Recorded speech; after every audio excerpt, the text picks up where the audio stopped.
السلام علیکم فرینڈ، کیسے ہیں آپ سب؟ امید ہے سب اچھے ہوں گے۔ آپ دیکھ رہے ہیں ڈیجیٹل ڈائری اور وکاس تنولی آپ سے مخاطب ہے آج کی نئی ویڈیو کے ساتھ۔ آپ سے گزارش ہے چینل سبسکرائب کریں، ویڈیو لائک کریں اور بیل آئیکن پریس کریں تاکہ ہماری ہر نئی آنے والی ویڈیو آپ کو بر وقت ملتی رہے۔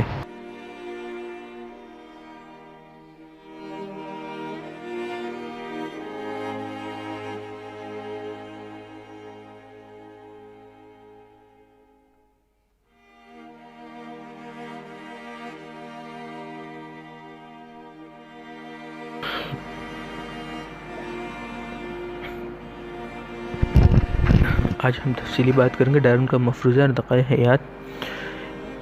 اس باب میں ہم کرۂ ارض پر پائی جانے والی زندگی کے موجودہ دور اور تخلیق انسانی کے بارے میں فرسودہ ڈارونی مفروضے کا پرحال بحث کریں گے۔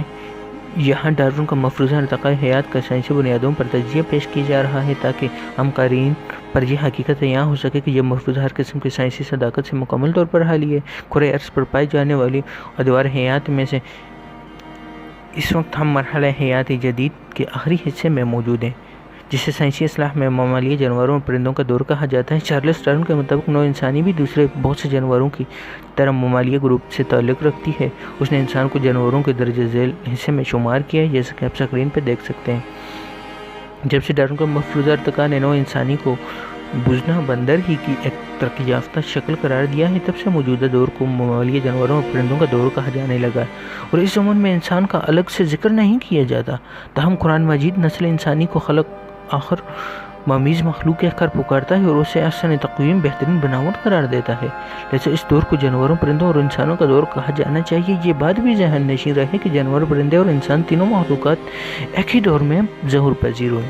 قرآن حکیم بھی ایک مقام پر اسی مفہوم میں یوں فرماتا ہے: وَمَا مِن دَابَّةٍ فِي الْأَرْضِ وَلَا طَائِرٍ يَطِيرُ بِجَنَاحَيْهِ إِلَّا أُمَمٌ أَمْثَالُكُمْ۔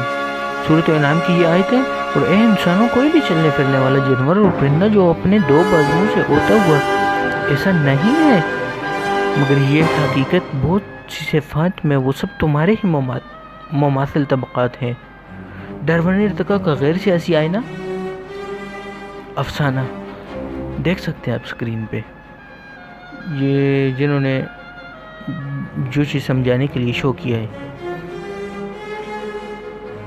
جیسے ارتقائی نظریات پیش کیے، ان کے تمام کیے درے کا انحصار انسان اور دیگر جانوروں کے مابین پائی جانے والی کچھ مماثلتوں پر ہے، جو حقیقت میں محض مماثلتیں ہیں، اور ان سے وہ نتائج اخذ کرنا جو انہوں نے کسی طرح بھی درست نہیں، وہ مماثلتیں مندرجہ ذیل ہیں۔ آپ سکرین پہ دیکھ سکتے ہیں یہ تمام مماثلتیں جو طویل سائنسی تحقیقات کی بدولت دریافت کی گئی ہیں۔ قرآن مجید نے آج سے 14 صدیاں قبل اس کا ذکر سورۃ انعام کی آیت نمبر 38 میں کر دیا تھا۔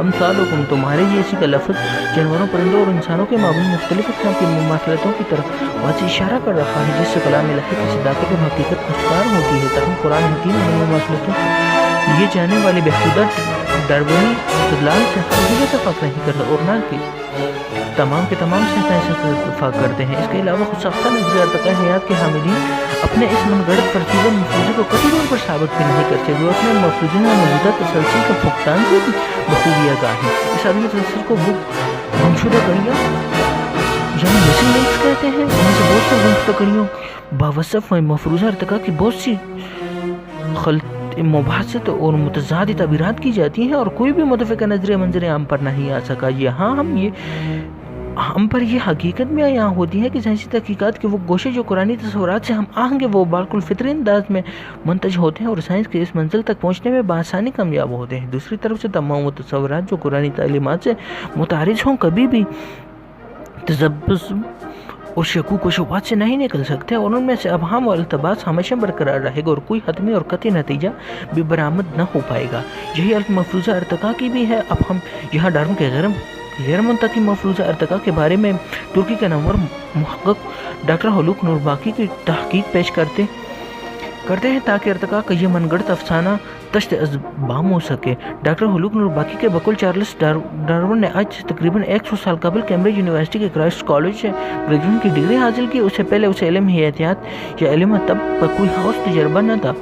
اس نے یہ دعویٰ کیا کہ انسان ایک جانور تھا جس کا ارتقاء خلوی جسیمے سے ہوا اور وہ بوجھنا بندر سے پروان چڑھا۔ بہت سے سائنسدان بلا سوچے سمجھے اس کی باتوں میں آ گئے اور ان کے ہم نواز بن بیٹھے، اور یوں جلد ہی ارتقاء کا یہ افسانہ اپنی پوری رفتار کے ساتھ باغ کھڑا ہوا۔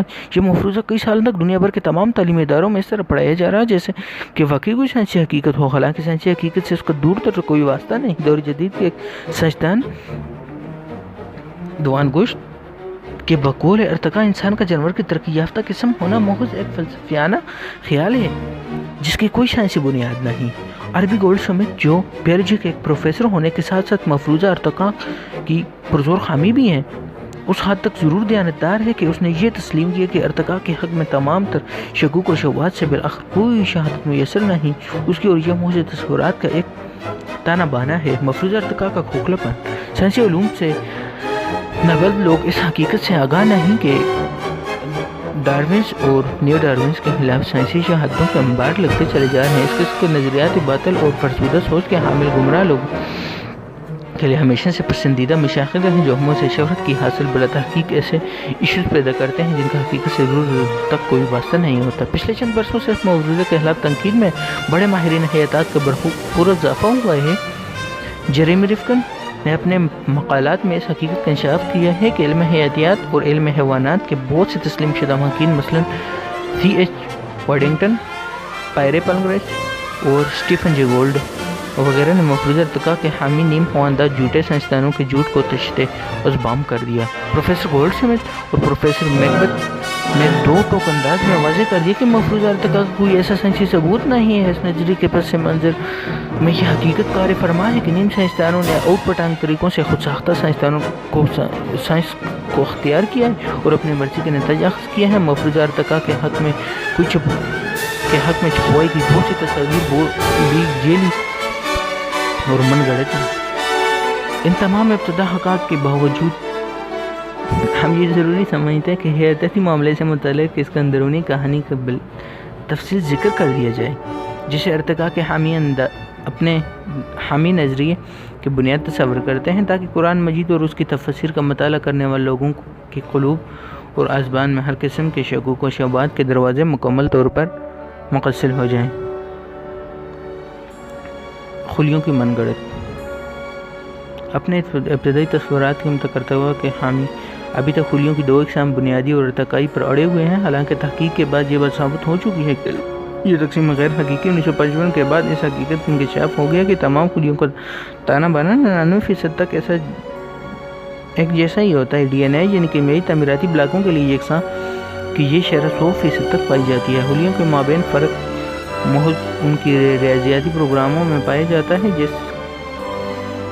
جیسے کسی طور پر ارتقاء پسندوں کا استدلال درست نہیں، جیسا کہ پودے کے خلیے کا پروگرام آکسیجن کو عمل میں لانا، جبکہ جگر کے خلیے کے ذمہ صفراوی مادے کی پیدائش ہے۔ ان کمپیوٹرائز پروگراموں کے حامل خلیوں کو محض مختلف انواع کام سر انجام دینے کی بنا پر قدیم یا ارتقائی قرار نہیں دیا جا سکتا، کیونکہ ان میں یہ صلاحیتیں بتدریج نہیں آئیں بلکہ ان کی تخلیق کے وقت سے ہی موجود تھیں، اس لیے ان سے متعلق ارتقاء کا دعویٰ ہرگز درست نہیں ہو سکتا۔